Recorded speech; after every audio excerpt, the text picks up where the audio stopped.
Hello, and a very warm welcome back to the Gimme a Holy Wrestling podcast. My name is Ant, and this is Oli!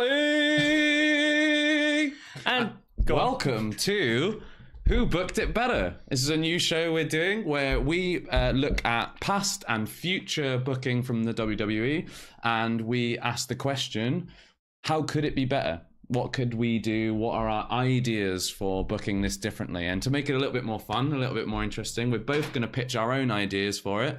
And then down in the comments, you're going to tell us who booked it better. It's going to be excellent. What's our first topic? Different. Our first topic is none other than Bray Wyatt, a guy who's been missing off TV since a tag team reign with Matt Hardy. Yeah. What was that to do? What was that to do with Bray Wyatt? Oh, I'm not really sure. Nothing. It was really all Matt Hardy, baby. Yeah. delete. We want to delete that and move forward to. So we've had a couple of vignettes from Bray Wyatt. So we're going to go from that point in time. We've had two vignettes so far on Raw. We have had the gobbledygookers love child with Mr. Socko. We have, and then we had like a strange toy box kind of scene where a bunch of different toys were showcased with creepy music, which should have had like little references to wrestlers within there. Absolutely, and there was absolutely nothing. Because creative are rubbish. I wonder if Joseph Connors would like some of those shiny new toys. Oh, he should have been in the back there, man, playing with his toys. That should have focused into my booking now that I'm thinking about it. But no, so we're gonna go into mine. We're gonna pitch our own, pitch our own ideas for the booking of this of Bray Wyatt's return. We're gonna keep those two vignettes as canon, so that they're gonna be our jumping off point, and we're gonna go from there and book to the future. So I'm gonna start, aren't I? I'm excited. Are you ready? And we're gonna give ourselves 3 minutes. Okay. So a 3-minute timer. So you should see a 3-minute timer pop up right about now. Amazing. So, I set the scene. We've had the vignettes. We've had this crazy gobbledygooker thing. We've had the toy box. We continue for a couple of weeks with these different vignettes. We go through Money in the Bank, and we don't really see too much. But they continue to get creepier and weirder. Bray Wyatt's laughing is put in there. Maybe some sound bites, but only from his previous matches and any previous views he's had. Nothing new on this. And that's going to play into it because we're going to have the reveal, the first Monday Night Raw after Money in the Bank, that all of this has been a huge ruse this entire time. What? And that Eric Young is behind the whole thing. A little bit of context. Sanity, it looks like, has just split up. We just lost Sanity as a group, so why not have Eric Young go forward doing something really interesting? Okay. So Eric Young has Bray Wyatt kidnapped and bound and chained up in the Wyatt family compound. Suddenly getting really kinky. Yeah, it has gotten really kinky. So there's a match at Backlash then after we've had a few weeks of this, where Eric Young brings Bray Wyatt in chains down to the ring, beats him up with weapons, destroys him in the ring, and pins him. Really kinky. He's blaming Bray Wyatt for the breakup of Sanity. He's saying, like, you lost your brothers, you lost your family, it's your fault. If you hadn't have been so rubbish, then Sanity would have stayed together. It's crazy. It makes no sense, like, in his own brain. Like he somehow is projecting this loss of sanity and comparing it with the breakdown of the Wyatt family. Daniel Bryan and Rowan get involved. Rowan convinces Daniel Bryan to take on Eric Young, but Eric Young plays possum. He outsmarts them. They have a match at Extreme Rules with Bray Wyatt in a shark cage over the ring. A shark cage? Shark cage over the ring. It's a handicap match. Daniel Bryan and Rowan versus Eric Young. Eric Young wins by threatening to drop the shark cage with Bray Wyatt in, and gets Rowan to lie down and take the pin. Nice. So he wins by threatening to drop the shark cage. I know. I thought, why not do something a bit different? So then we get a vignette. So Daniel Bryan and Eric Rowan have moved away from this now. They've been forced to stand back. Eric Young starts to have vignettes where he's at the Wyatt family compound, but things seem to be getting haunted. Like, he's getting freaked out in this place. Like, it's not sitting well with him. Things keep moving. Things keep shaking. He's not sure what's going on.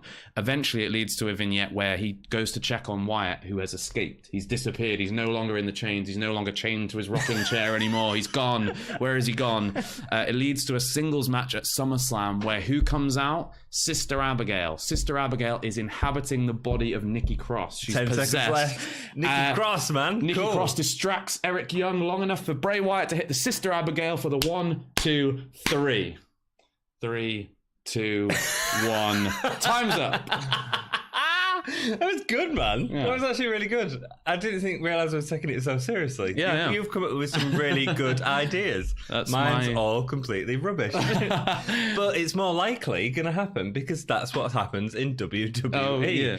Just while we take a quick pause for Ant to reset the timer and everything, we do a couple of other different shows. Ant has a show, Wrestling Rewind, where him and Dom look at pay-per-views from the past. And you're up to now 1996 at the minute. 6. Wow, you've really good years, man. 96, really King of the Ring 96, and International Institute. You've gone through all the trash since WrestleMania 1, man. Years. Yeah. Some trash, some great stuff. Yeah. So if you want to join us on that. And me and Oli also do a podcast, which is NXT UK, and we are having great fun reviewing that. We do a really long form episode. Yeah, man, so for better or worse. 39 episodes at this point, I think it's been. Yeah, man. So come join the channel, subscribe to the channel, hit us up on Facebook, Twitter, Instagram, and Patreon if you choose to. You can get merch on Redbubble, and that is it. So, are you ready for yours? I am ready. We're going to get that timer back. I don't know how I'm going to talk to 3 minutes about this. 2. I'm going to talk really slowly. 1. Let's go. Bray Wyatt's Return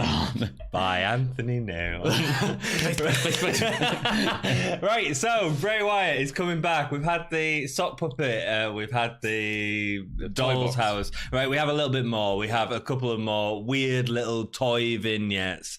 And then Bray Wyatt makes his return in an ice cream van. Right?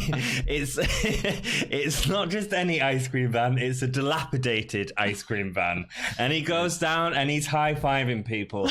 Bray Wyatt is a face. He comes out handing out ice creams to the children, wearing the gobbledygooker Socko hand puppet, trying to talk to children with it. It's the reason that he's going out into the ring, because it's not just about befriending children, because that doesn't work for Bray Wyatt.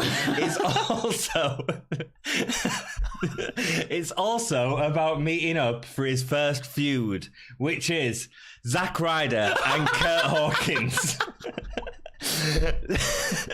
Bray Wyatt wants to expand his figure collection and his dollhouse collection by interrupting Zack Ryder and Kurt Hawkins as they do their figurine reviews, and he wants to befriend them.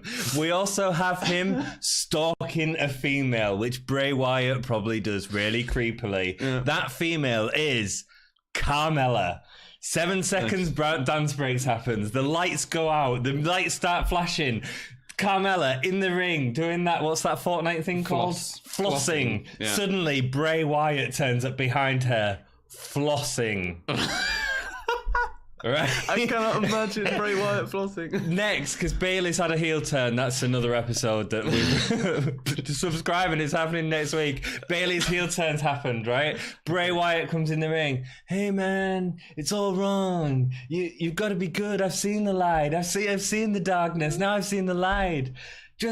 I want to cuddle, man. I want to cuddle. Bayley's heel turn, man. That involves like a knife and the Bayley Buddy thing. Yeah, absolutely.